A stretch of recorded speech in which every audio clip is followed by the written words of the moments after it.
In the Barbers' Trade Union by Mulk Raj Anand, we have the theme of class, appearance, alienation, arrogance, ingenuity, independence, admiration, respect, control, and freedom. Taken from his selected short stories collection, the story is narrated in the first person by a young, unnamed boy, and after reading the story, the reader realizes that Anand may be exploring the theme of class. Chandu is considered to be of a lower caste or class rather than people in the village. It is as though he is being judged solely on the fact that he and his father are barbers. The content of their character is not taken into consideration, rather, a traditional hierarchy is imposed by those of a higher caste. The simple matter of Chandu changing his clothes to a style that he prefers is also frowned upon by those in the village who are of a higher caste. This may be important as those of a higher caste may be suggesting that Chandu, because he is of a lower caste, has no right to dress as they do, something that some readers might find unusual considering that Chandu is only trying to improve his appearance. However, it is by improving his appearance that others feel threatened and as such alienate Chandu. Let's read the story. Among the makers of modern India, Chandu, the barber boy of our village, has a place which will be denied him unless I press for the recognition of his contribution to history. Chandu's peculiar aim to recognition rested, to tell the truth, on an exploit of which he did not know the full significance. But then, unlike most great men of India today, he had a very exaggerated notion of his own importance, though he shared with them a certain native egotism which was sometimes disconcerting and sometimes rather charming. Mulk Raj Anand begins the story in a very dramatic way. He regards Chandu, the barber boy of his village, as a maker of modern India. Due to his peculiar action, a new social movement started which became a special feature of modern India. I knew Chandu ever since the days when he wore a piece of rag in the middle of his naked, distended bellied body, and when we wallowed together in the mire of the village lanes, playing at soldiering, shopkeeping, or clerking, and other little games which we invented for the delectation of our two selves and our mothers, who alone of all the elders condescended to notice us. The narrator reminisces about his childhood spent in the company of Chandu and the innocent games they played together. Chandu was my senior by about 6 months, and he always took the lead in all matters, and I willingly followed, because truly he was a genius at catching wasps and at pressing the poison out of their tails, at tying their tiny legs to cotton thread and flying them, while I always got stung on the cheeks if I dared to go anywhere near the platform of the village well, where these insects settled on the puddles to drink water. The narrator, as a little boy, enjoyed Chandu's company and even looked up to him, not only because Chandu was 6 months older, but also because he could do things very deftly, like catching wasps, taking poison out of their tails, tying their legs, and flying them. When we grew up, he still seemed to me the embodiment of perfection, because he could make and fly paper kites of such delicate design and of such balance as I could never achieve. He further talks about Chandu's skills at making paper kites with delicate designs and perfect balance. To be sure, he was not so good at doing sums at school as I, perhaps because his father apprenticed him early to the hereditary profession of the barber's caste and sent him out hair cutting in the village, and he had no time for the home tasks which our schoolmaster gave us.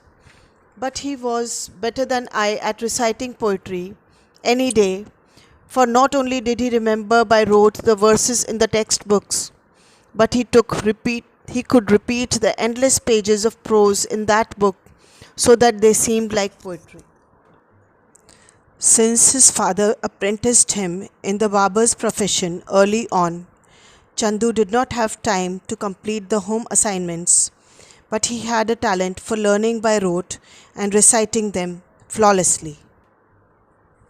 My mother resented the fact that Chandu won a scholarship at school, while I had to pay fee to be taught, and she constantly dissuaded me from playing with him, saying that Chandu was a low caste barber's son and that I ought to keep up the status of my caste and class. But whatever innate ideas I had inherited from my forefathers, I certainly hadn't inherited any sense of superiority.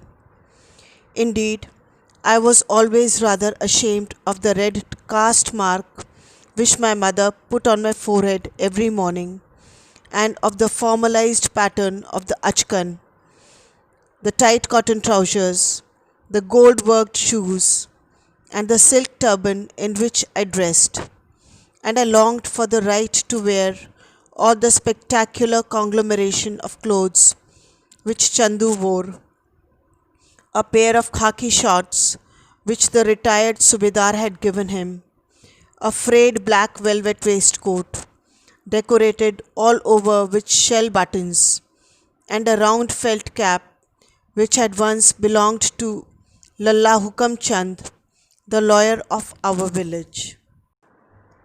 Anand draws our attention to the prejudices based on caste and class.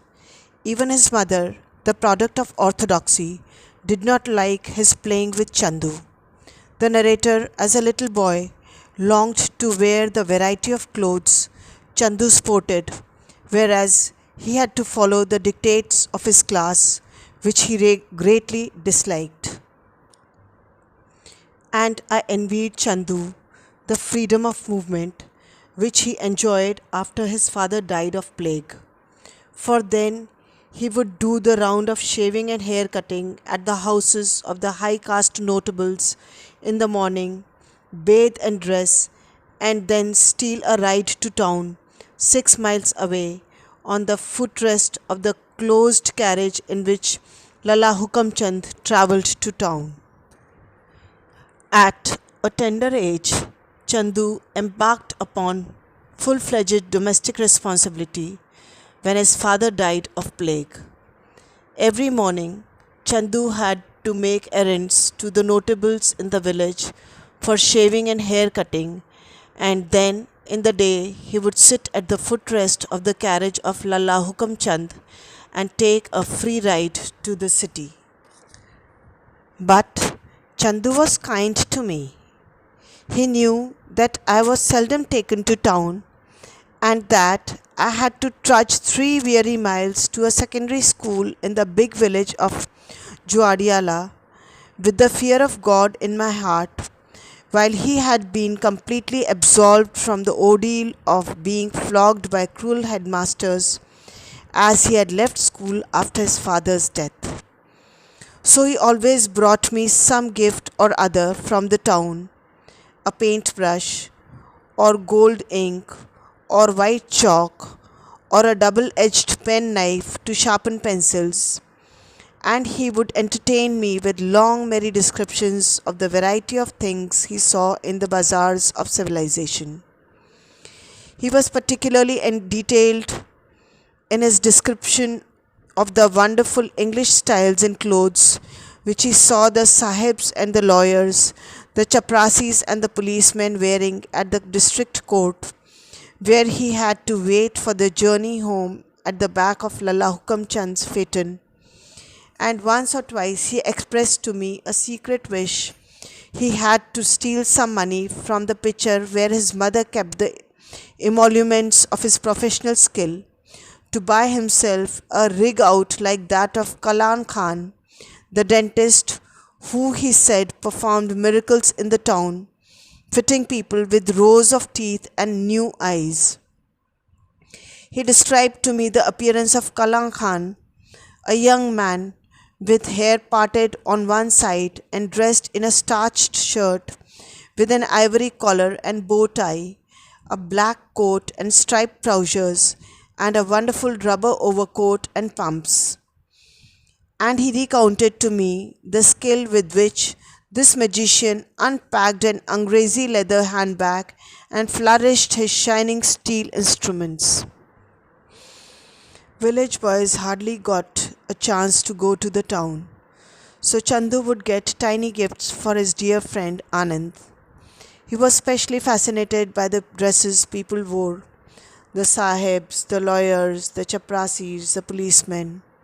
He too bought himself a dress very much like that of Dr. Kalan Khan, white turban, a white rubber coat, and a leather bag in hand. Then he asked my advice on the question of whether, as a barber educated to the fifth primary class, he would not look more dignified if he too wore a dress in the style of Dr. Kalan Khan. For though I am not a highly educated doctor, he said, I learnt how to treat pimples, boils, and cuts on people's bodies from my father, who learnt from his father before him. I agreed with this project and encouraged him with the enthusiasm I felt for everything that my hero thought or did. He was uncontrollably fascinated towards apparel which Kalan Khan wore. He had attraction for the medical profession as he had bequeathed some medical tips and snippets from his father. And the narrator always thought him to be a hero in whatever Chandu said or did. One day I was thrilled to find Chandu at the door of my house in the morning. He was dressed up in a white turban, a white rubber coat, a little too big for him, but nevertheless very splendid, a pair of pumps in which I could see my face reflected in clear silhouette, and he had a leather bag in his hand. He was setting off on his round and had come to show how grand he looked in his new rig out. Marvellous, I said, marvellous. And he rushed off towards the house of the landlord, whom he had shaved every morning, myself following admiringly behind. Then one day, Chandu, dressed like Kalan Khan, went to the narrator's house for his approval. Having found validation from his dearest friend, he rushed straight to the landlord's house for his shaving and hair cutting session.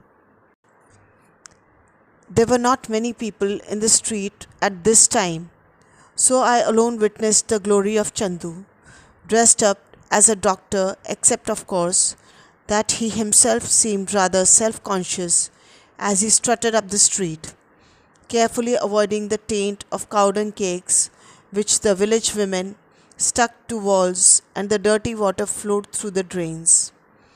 But as we entered the home of the landlord, we met Devi, the landlord's little son, who clapped his hands with joy and shouted to announce the coming of Chandu, the barber, in a beautiful heroic dress like that of a Padre Sahib of the mission school.